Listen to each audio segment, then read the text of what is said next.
What is a quantum computer and how does it work? Quantum computers are not just more powerful versions of our everyday computers. They are an entirely different kind of machine based on the mind-bending laws of quantum physics. While traditional computers use bits, which can either be 0 or 1. Quantum computers use qubits, which can exist as 0, 1, or both simultaneously thanks to a principle called superposition. This key difference allows quantum computers to process many possibilities at once, unlike classical computers which can only solve problems step by step. Another fascinating principle behind quantum computers is entanglement. When qubits become entangled, they are connected in such a way that the state of one qubit instantly influences the state of another, even if they are light years apart.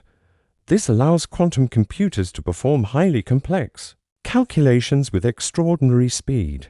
Quantum computers also rely on quantum interference to amplify correct answers and cancel out incorrect ones, guiding the computer toward the right solution efficiently. Unlike classical computers, quantum machines must operate at extremely low temperatures near absolute zero to 73C to keep the delicate qubits stable. Quantum computers are typically built using superconducting circuits, trapped ions, or photons as the hardware to store and manipulate qubits. So what can quantum computers do? They have the potential to revolutionize fields like medicine, cybersecurity, climate modeling, logistics, and materials science. Quantum computers can simulate molecular interactions at a level impossible for classical computers, leading to faster drug discoveries and more advanced technologies.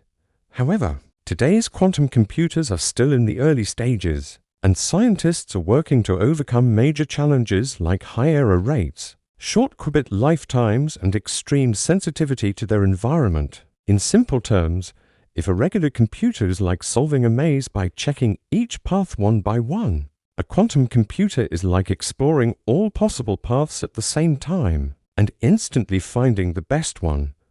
Quantum computing is not here to replace our current computers, but to complement them by solving problems that classical computers cannot handle efficiently.